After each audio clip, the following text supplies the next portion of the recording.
Is an election the answer to Lebanon's many challenges? Voters are electing a new parliament in the middle of a devastating economic crisis.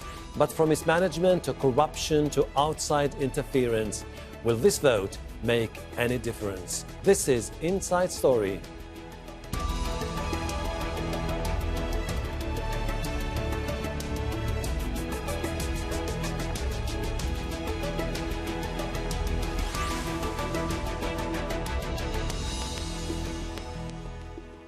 Hello, welcome to the program. I'm Hashem Ahelbarra.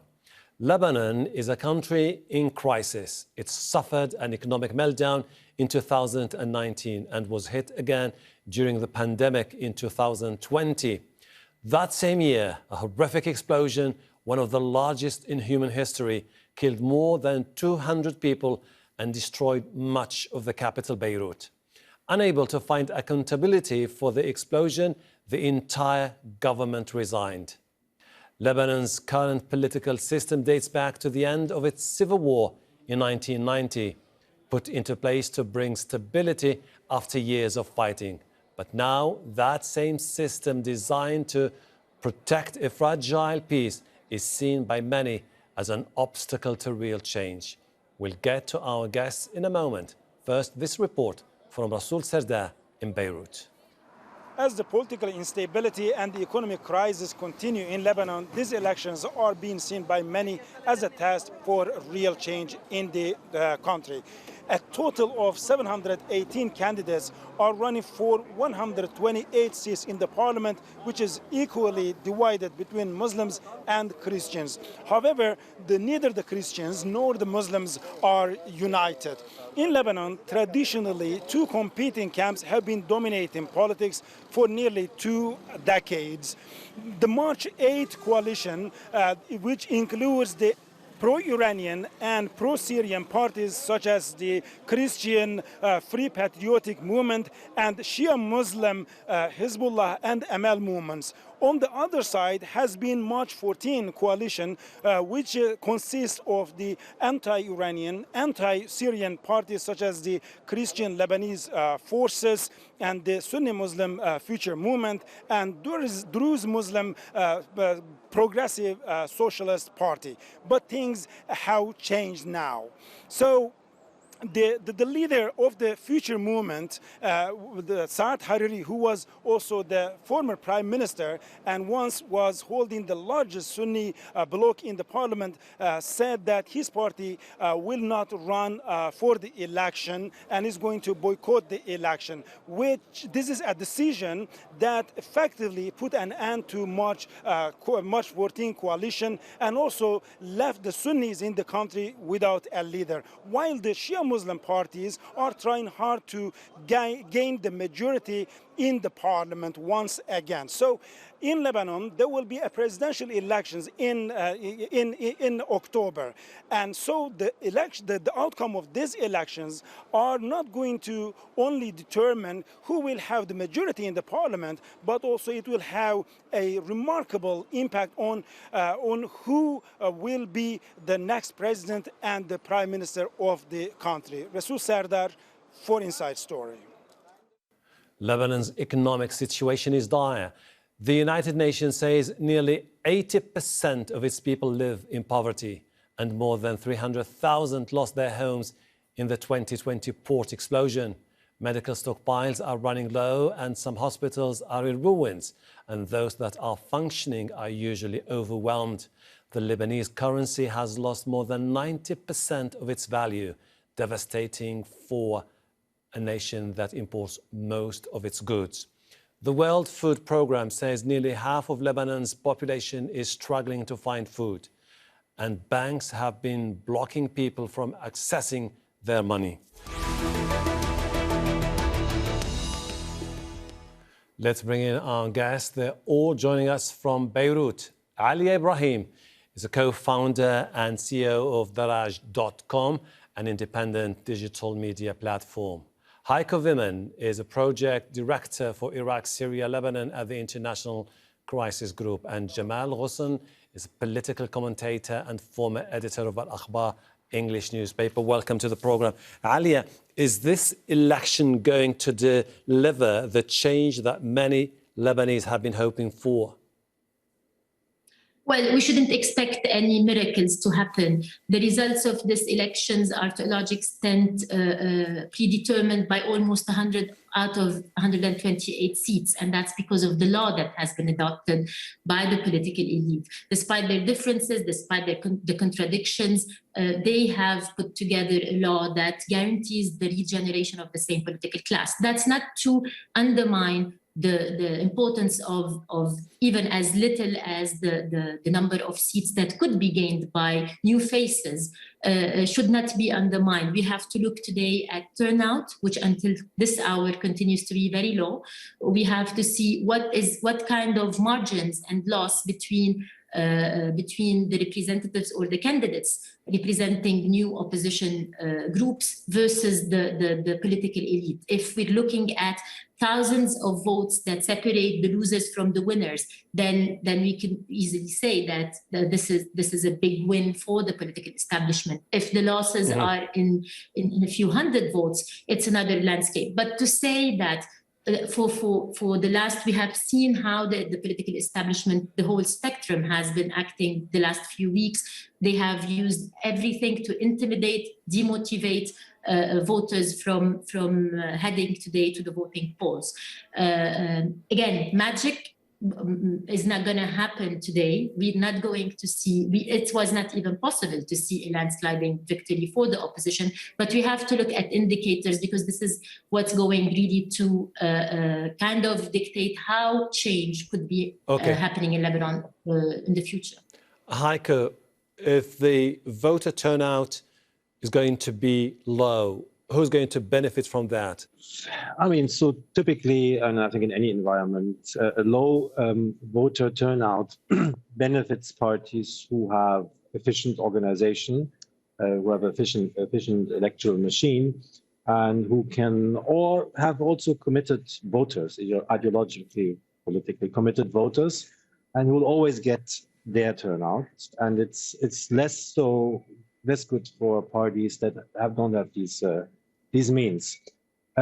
So right now, I mean, I left my home 2 hours ago to walk around and look at the polling stations. And I mean, I've seen in some areas quite a lot of people coming to vote, in other areas less. At 12-1 in some areas, you had already above 20%, which is quite good. So 50%, if you get to 50%, that is a good turnout. If we have 25% already at noon or at 1 in some places, maybe it's not going to be so bad. Jamal, this election comes against the backdrop of a growing anti-establishment sentiment across Lebanon. Could it be an indication that the traditional political parties will suffer a setback in this election? I think there's a false dichotomy that is being promoted, especially in Western media, that there is, the anti-establishment opposition and an establishment that's united. This is completely inaccurate and does not reflect the reality on the ground in Lebanon. There are political parties that are being grouped together that are in no way see eye to eye on many critical issues and vital issues in the country, and the same with the opposition groups. So this is not really a fight against the establishment or a growing resentment of a united establishment. We're not talking about a one-party system like we have in other Arab countries, or where you have autocracies that have been in many countries around the region. So no, we have actually, it's a very diverse country with a lot of different political groups, and we have alliances that have shifted and changed with time. Sometimes they form national unity government, sometimes they don't. The idea that there's one establishment that is in cahoots against any new opposition, that's a little bit absurd, and it's reductive, and it's really far from true. Alia, are you of the same view that this... Go ahead. Actually, I think I would very much disagree with Mr. Jamal. Two very quick examples. We have the Free Patriotic Movement and the Amal movement, who traditionally throughout 4 years are at each other's neck as really enemies that cannot support each other. We see them today allied in the elections. We have seen members of bankers, for example, like Mr. Marwan Khairuddin, running on the election on the lists of Hezbollah and the Shiite duopoly, and that's basically because there are common interests to the political elite right now in Lebanon. It has been challenged in the streets during the long demonstrations in 2019. I agree maybe that it's impossible to think that without the framework of political parties that could generate new political parties, it's impossible to stand against the political establishment that has been there for 30 years, rooting itself so strongly. But to say that this regime that is in Lebanon is representative of the Lebanese people, that's actually the absurdity. You're talking about a population that has been ripped of its money, basically its capital completely destroyed. Till now, two people who are actually accused of being involved or not at least in a position of responsibility vis-a-vis the Beirut explosion are running and are today on the electoral lists of this political establishment, namely Mr. Ali Hassan Khalil and Mr. Ghazi Zaiter. To say that this is representative of the population, of the Lebanese population, is really not at all a description of what's happening in Lebanon right now. Heiko, traditionally, the Future movement led by Saad al-Hariri used to control somehow 2/3 of the Sunni seats in the parliament. Now he's not participating in the election. He's asking his own people to boycott the elections. The question is, who do you think is going to inherit the legacy of the Future movement? Who's going to take advantage of their absence? Oh, that's one of the million-dollar questions, I think. So, as you said, rightly said, Saad Hariri has more or less called on his supporters to boycott the polls. Now, not all people in that camp, or that used to be his people, are heeding that call, right? I mean, you have Ibrahim Alouche in Tripoli running, who used to be a high ranking official in the Mustaqbal, in the Future movement, who's very popular up there. You have Senura running, who used to be a lieutenant maybe of Hariri, and who's running in Beirut. But I think what we can expect is surely that the Sunni vote, if you want to describe it that way, is going to be fragmented, and that we will have in the new parliament the 27 or 28 seats that are reserved for Sunnis will be held by several small groups, and there will be a part of those seats, of these 28 seats, that are held by MPs who are sympathetic to Hezbollah, Amal, and the bloc of Hezbollah, Amal, and FPM, and may actually help this bloc to maintain its majority, which it may otherwise lose. Jamal, the alliance between Hezbollah and the Free Patriotic Movement has been quite instrumental in the sense that it has been widely seen as a platform that paved the way for Hezbollah to consolidate its political clout in Lebanon. Do you see that alliance holding in the near future with all those reports about signs of disintegration within the Free Patriotic Movement? I think those are also grossly exaggerated. The Free Patriotic Movement, well, we'll see the results today, but it's not, I mean, its demise, the call for its demise is a bit premature. I think the Free Patriotic Movement is still one of the biggest parties in Lebanon. They will have definitely have one of the top 3 parliamentary blocs after today's election.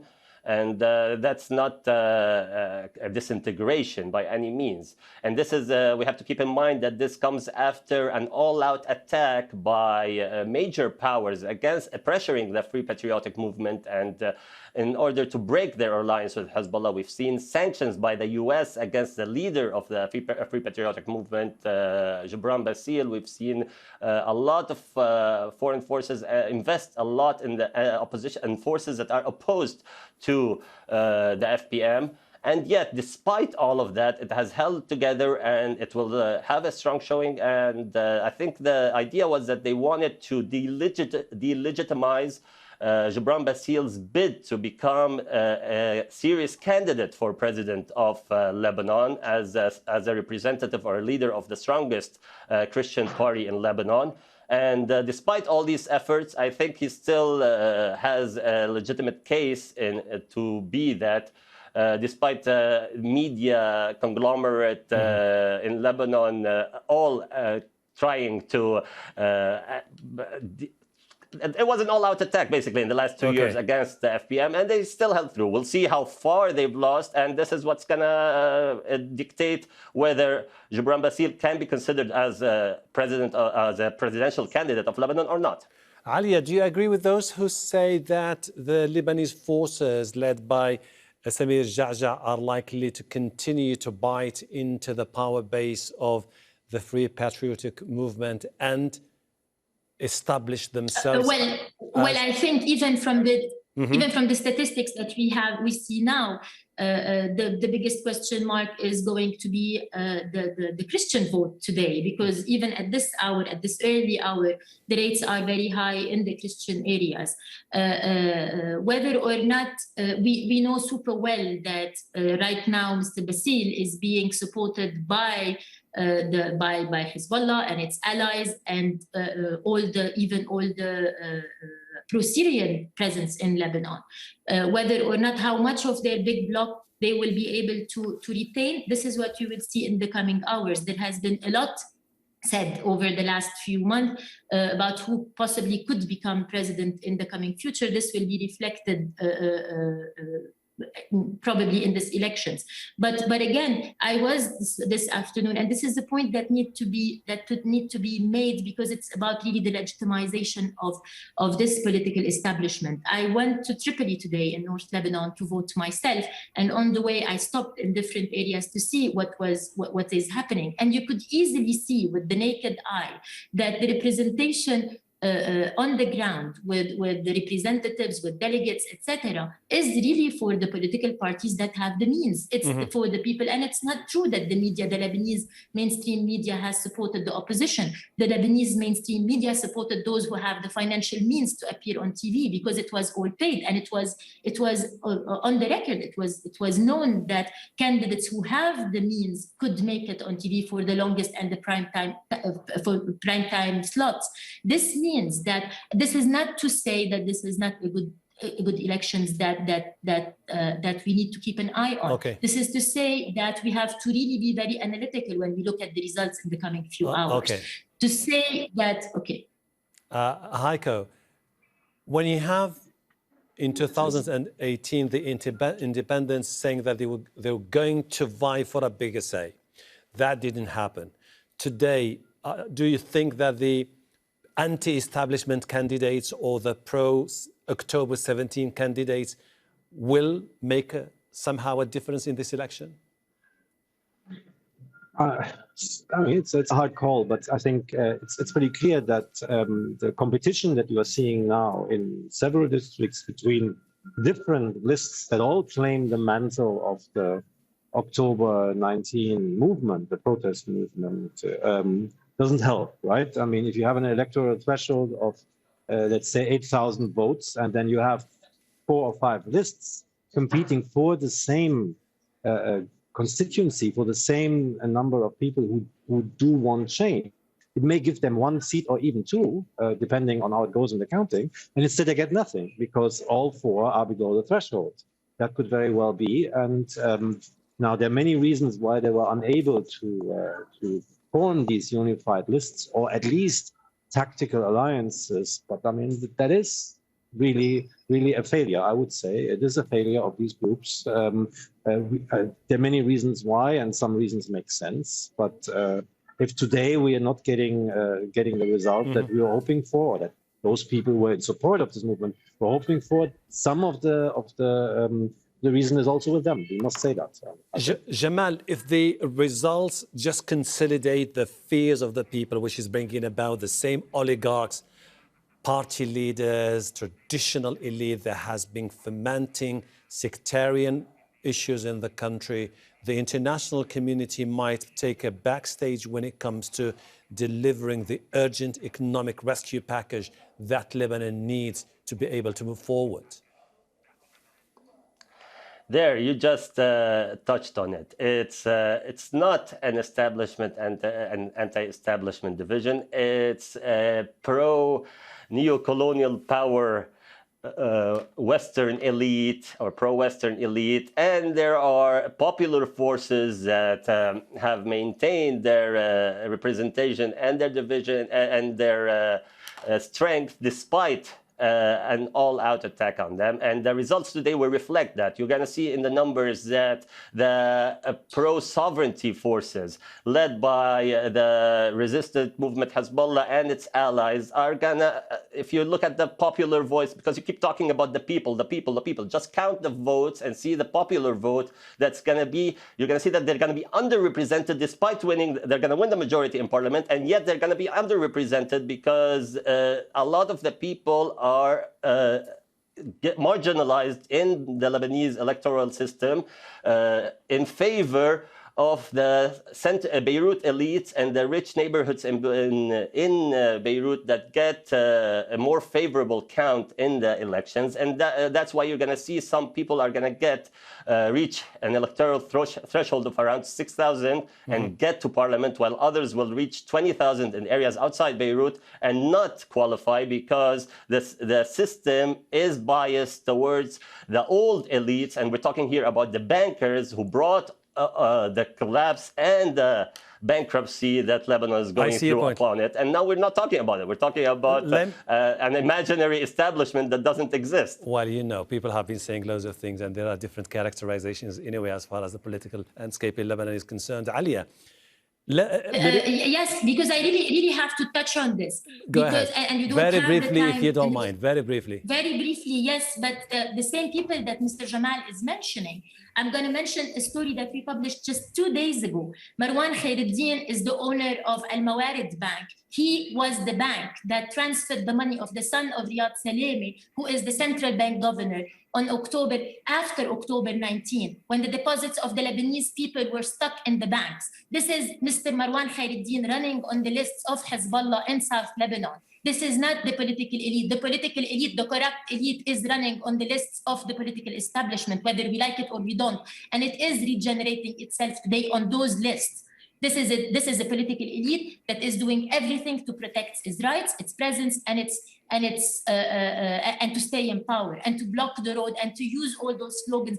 I'm sorry, but the sovereignty, the Lebanese people have been on the streets saying they want Lebanon for the Lebanese. This is the sovereignty of Lebanon. A Lebanon that takes its decisions inside Lebanon, that does not serve political agendas that are regional. I wish we had time to continue talking about the elections and the aftermath of whatever might happen for the future for Lebanon. But in the meantime, Alia Ibrahim, Heiko, Wimmen, Jamal Ghosn, thank you for your insight and looking forward to talking to you in the future. And thank you too for watching. You can see the program again anytime by visiting our website, aljazeera.com, for further discussion. Go to our Facebook page. That's facebook.com/AJ Inside Story. You can also join the conversation on Twitter. Our handle is @AJ Inside Story. For me, Hashem Ahelbarra, and the entire team here in Doha. Bye for now.